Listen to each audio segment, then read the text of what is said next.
Voltando então para a aula sobre o jovem Marx e sua crítica da filosofia hegeliana. Nessa segunda parte, vou tratar da teoria da alienação em Marx, algo presente em sua discussão com a filosofia de Hegel e de Feuerbach, e da passagem da crítica da religião à crítica da economia política. Não à toa, essa concepção de Marx sobre a alienação vai ter a sua primeira formulação mais desenvolvida nos manuscritos econômico-filosóficos de 1844, no momento em que Marx passa do estudo da filosofia de Hegel e dos jovens hegelianos para o estudo da economia política. Boa parte desses manuscritos são constituídos por fichamentos de leitura dos economistas ingleses e franceses e comentários críticos sobre a obra da economia política clássica. E a partir disso também surge toda uma discussão filosófica sobre o sentido de propriedade, liberdade, alienação, estranhamento, trabalho, que forma, né, ainda que de modo fragmentado, toda uma filosofia, uma ontologia do ser social presente no pensamento de Marx já em sua juventude. Esses textos foram conhecidos apenas no século XX, muito depois da morte de Marx, em 1883. E são textos que causaram uma certa polêmica, porque são textos que não eram muito cômodos para uma certa interpretação dogmática do pensamento de Marx. E é por isso que houve toda uma tensão com o marxismo soviético oficial do regime socialista na União Soviética, e esses textos foram fundamentais para a consolidação do que depois passou a ser conhecido como marxismo ocidental, algo que a gente vai abordar na última aula deste curso. Bem, para essa segunda parte da aula, eu vou utilizar, além de algumas passagens dos manuscritos econômico-filosóficos, de duas obras que tematizam esta relação do jovem Marx e os filósofos contemporâneos. O texto do Georg Lukács, O Jovem Marx e Outros Escritos de Filosofia, onde ele faz um apanhado ali de o período da produção de Marx, que vai desde a sua tese de doutorado até os manuscritos, né? E passando pela crítica da filosofia de Hegel e os anais franco-alemães até os manuscritos. E vou me utilizar também da obra de um outro marxista húngaro chamado István Mészáros, A Teoria da Alienação em Marx. Muito bem, vou retomar aqui a exposição que eu estava fazendo anteriormente, a partir desse ponto em que a gente estava justamente abordando os manuscritos parisienses, como também são conhecidos os manuscritos econômico-filosóficos. São fragmentos, né, não sistemáticos, sobre diversos temas econômico-filosóficos. A questão do salário, a questão do capital, renda da terra, propriedade privada,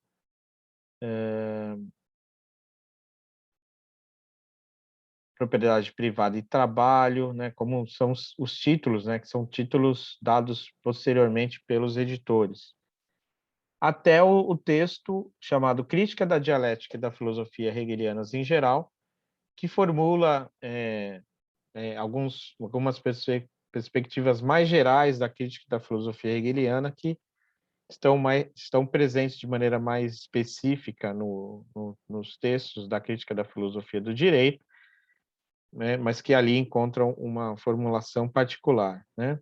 O que mostra também que, ainda nesse período, Marx estava envolvido no estudo da filosofia de Hegel.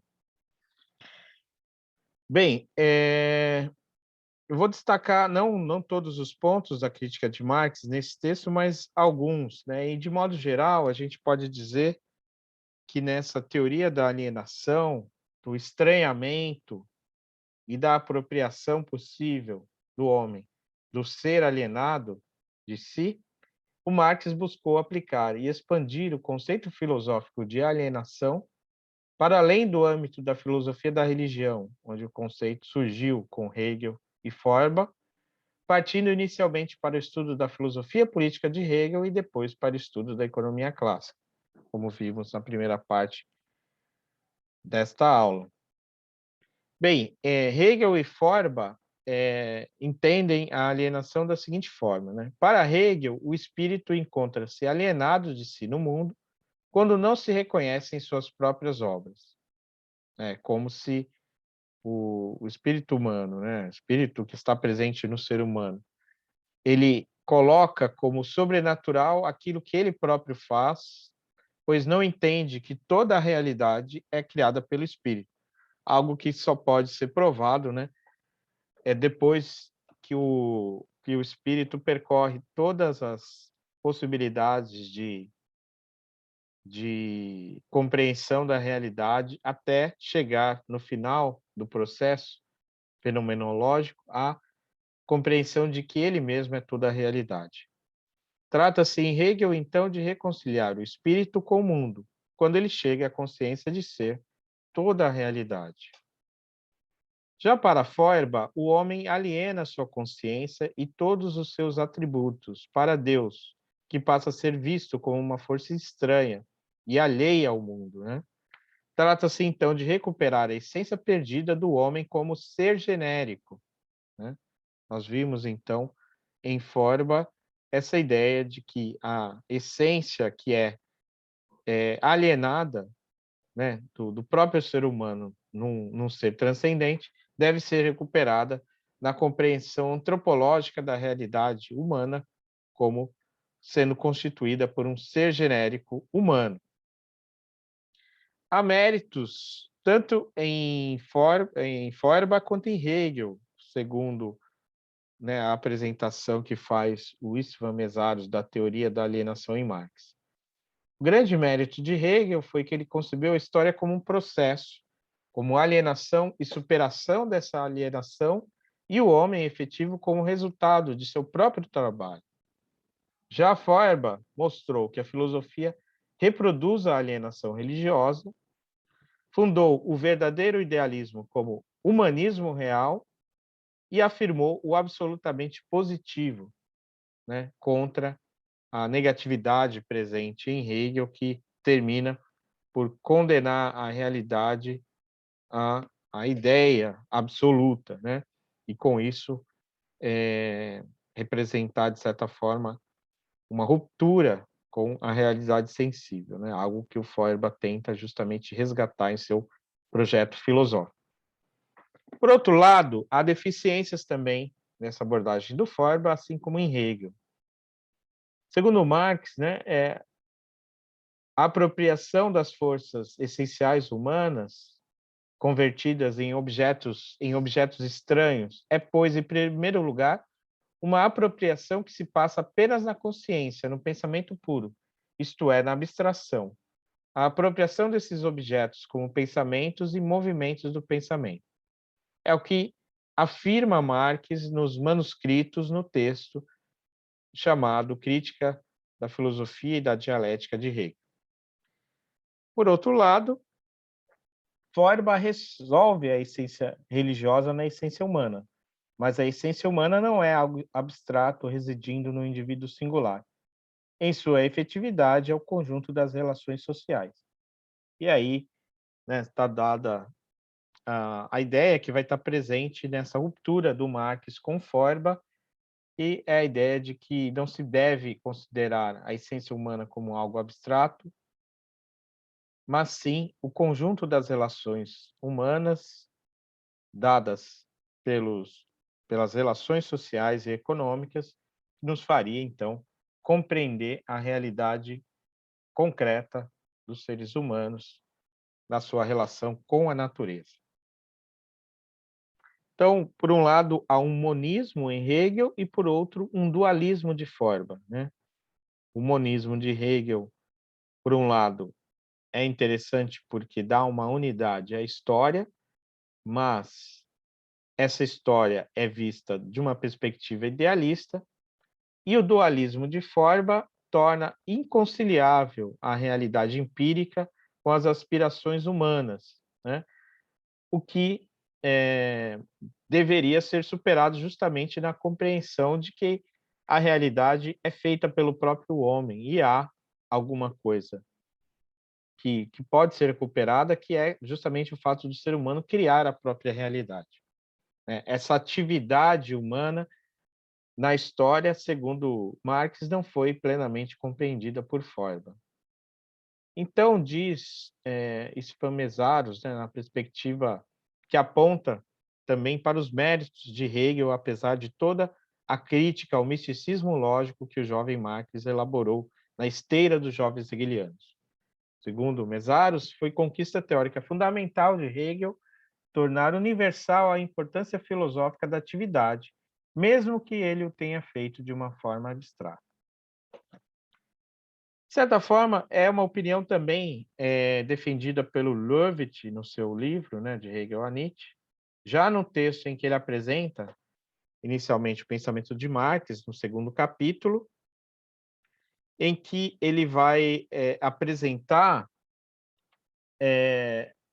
o modo como, embora o Marx se opõe a Hegel justamente pelo idealismo e pela recusa, né, da instância do Estado como instância que superaria todos os conflitos da sociedade civil, apesar disso, se mantém um vínculo da filosofia de Marx com a de Hegel, que talvez esteja mais clara nos textos maduros de Marx, né, no Capital, na obra econômica, do que na obra filosófica, quando Marx se refere a Hegel de maneira quase sempre bastante crítica, na esteira daquilo que diziam os jovens hegelianos. Diz o Löwit, portanto, na página 116, nota 133 do seu livro, né, na versão impressa.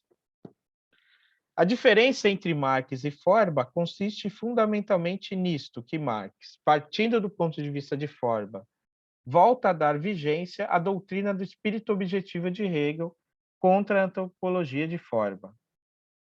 De fato, né, o Marx ele leva em consideração a doutrina do espírito objetivo de Hegel, que é a sua filosofia do direito. Ainda que ele critique, ele percebe que lá na filosofia do direito de Hegel estão elementos fundamentais para compreender o ser no mundo humano, no mundo histórico-social. Continua o Löwit falando sobre Marx. Marx, né, ele ataca Feuerbach porque este último fez de fundamento da filosofia um homem abstrato, quer dizer, abstraído de seu mundo. Mas justamente esse mundo das relações políticas e econômicas se fez visível na filosofia do direito de Hegel. Indiscutível permanece o mérito de Feuerbach em ter reduzido o espírito absoluto ao homem, mas o modo como Feuerbach determina concretamente o ser humano, a saber, como uma espécie natural, mostra a Marx que ele colocou de lado Hegel, mas que não o superou criticamente. Feuerbach construiu um homem cuja realidade espelha apenas a existência da pessoa privada burguesa. Sua teoria do eu e do tu se reduz, do mesmo modo como o homem privado burguês na praxis, ao relacionamento de pessoas singulares, sem saber que não somente as relações de vida em aparência puramente humana, mas também os objetos, os mais primitivos da certeza sensível, estão de antemão determinados por relações sociais e econômicas gerais do mundo nas quais se vive. Assim, Marx se põe na situação de tornar válido contra Feuerbach as análises concretas de Hegel, e ele mesmo, com relação à sua pretensão filosófica, sepulta, e, por outro lado, compreende Hegel partindo, em princípio, do ponto de vista antropológico de Feuerbach. Ele defende Hegel contra Feuerbach porque ele entendeu o significado decisivo do universal, mas ataca Hegel porque este mistificou filosoficamente os relacionamentos gerais da história. Então, é isso que temos aí, né? Segundo Löwit, a relação entre Marx e Feuerbach e Hegel, né?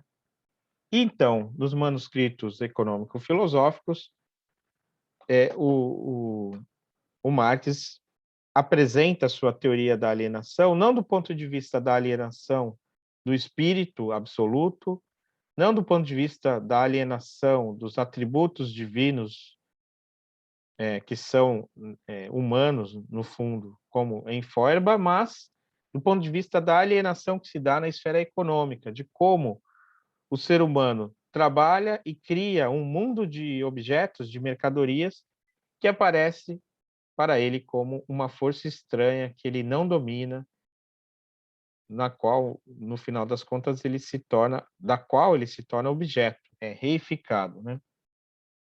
Segundo Marx, Hegel parte do ponto de vista dos economistas, na sua análise da sociedade civil burguesa, mas com isso ele vê somente o lado positivo do trabalho, não o negativo, que é justamente a alienação.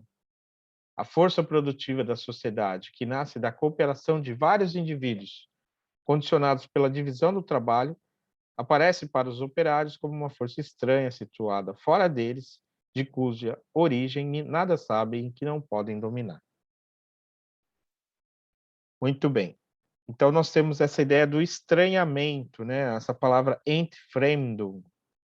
Se o produto do trabalho não pertence ao operário, se aparece diante dele como uma potência estranha, isso só é possível na medida em que ele pertence a um outro homem que não o trabalhador.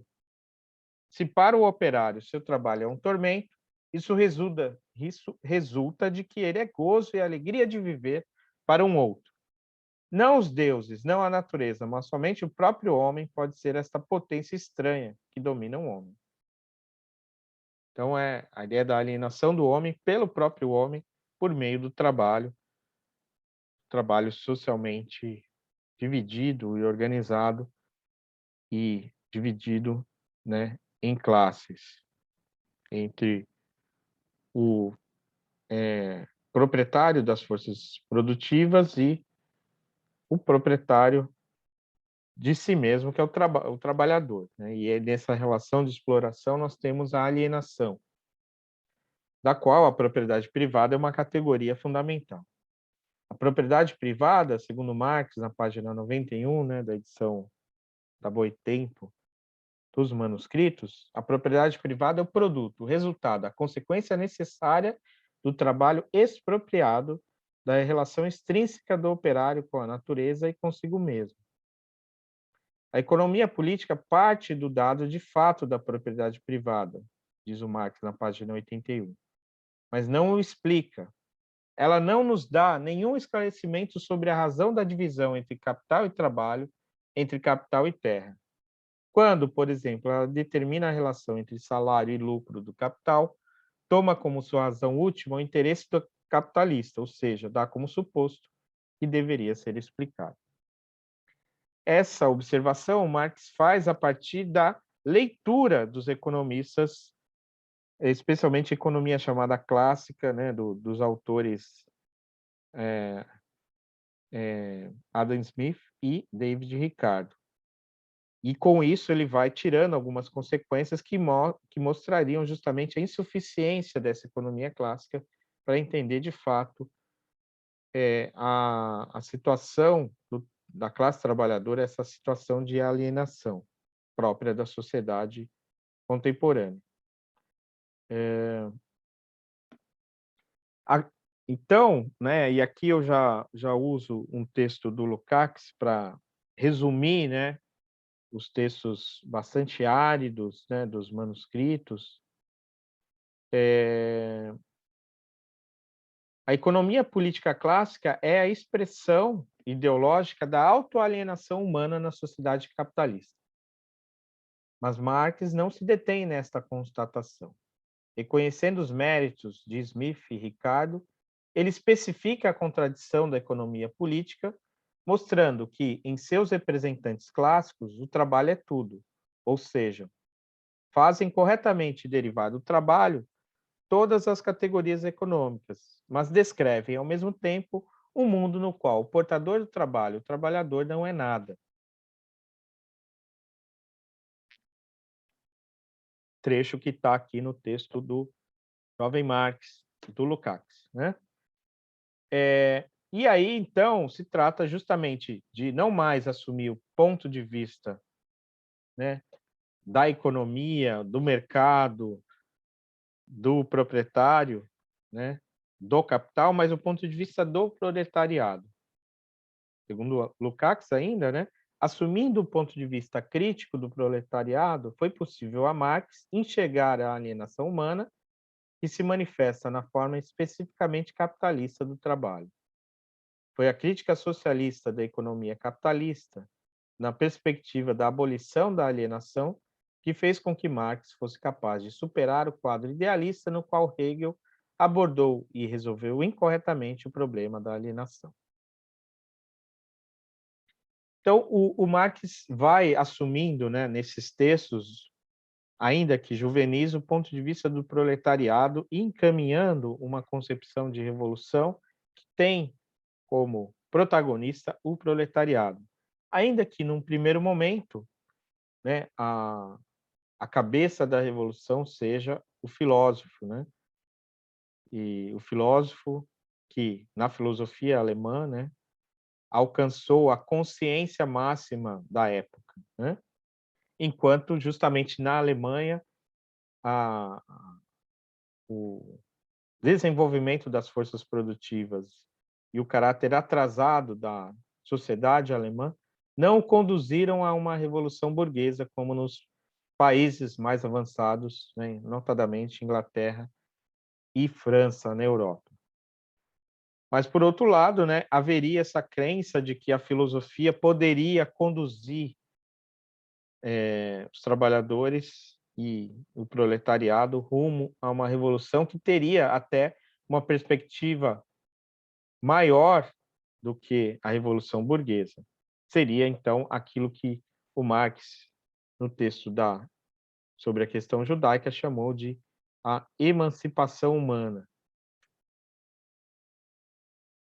né, que se daria justamente quando não apenas essas relações, essa alienação que se apresenta no âmbito ideológico da religião e da filosofia se apresenta, mas também teríamos as condições materiais que permitiriam a realização, de fato, do imperativo categórico, tomado aí não como em Kant, como uma fórmula ou um procedimento capaz de testar as máximas que seriam dignas de valor moral, mas como uma tarefa revolucionária que seria justamente emancipar o ser humano dessas situações em que ele se vê completamente alienado de si, ou mais do que isso, um ser humilhado, escravizado, abandonado e desprezível. Bem, então são esses os elementos do projeto filosófico do jovem Marx, né? A ideia, então, de um materialismo mais radical do que aquilo que foi esboçado pelo materialismo dos jovens hegelianos e, por fim, o horizonte da revolução, já que a perspectiva histórica permanece, embora não como em Hegel, uma história da religião, das formas ideais, da filosofia, mas a história econômica, pois o motor da história é a luta de classes, como estará presente e afirmado na ideologia alemã, texto que será objeto da aula da próxima semana. Então, eu encerro por aqui, né, essa segunda parte da aula sobre o jovem Marx, aula em que eu tentei apresentar aí alguns elementos da sua contraposição a Hegel, por um lado, embora também tenha destacado os elementos que o tornam ainda devedor, de certa forma, de uma influência hegeliana, influência essa que estará presente na sua filosofia da juventude até a filosofia madura, segundo os intérpretes. Bem, eu recomendo então a leitura do famoso texto da Crítica da Filosofia do Direito de Hegel, introdução, né? Texto esse que está presente nos anais franco-alemães, né? Que foi publicado à parte da crítica da filosofia do direito, né? Como um apêndice nessa edição da Boitempo, há outras edições. E para quem quiser se aprofundar, né, sobre detalhes biográficos do jovem Marx, eu recomendo, né, a leitura do primeiro volume dessa biografia do Marx, escrita por Michael Heinrich, chamado Karl Marx e o Nascimento da Sociedade Moderna. É o primeiro volume de uma grande biografia do Marx, né? Por enquanto, a editora só publicou esse primeiro volume, que vai dos anos 1818 a 1841, né? Esse trecho, né, que vai dos anos 1843 a 44, que foi o que eu enfatizei nas aulas de hoje, né, ainda não foi tema, né, da biografia do Michael Heinrich, mas há outras biografias do Marx aí presentes que podem ser consultadas para maior detalhamento, né, dos embates filosóficos, políticos de Marx nesse período da sua produção. Vale a pena também, como eu já havia mencionado para vocês nas aulas síncronas, ver o filme O Jovem Marx, né? Um filme muito bom que relata, né, uma parte aí desse período, né, do encontro do Marx com Engels, e especialmente o período parisiense, depois na Bélgica, né, onde eles vão redigir a ideologia alemã e, posteriormente, o Manifesto Comunista. Então, nos vemos na próxima semana, então, quando abordaremos a ideologia alemã de Marx e Engels. Até lá.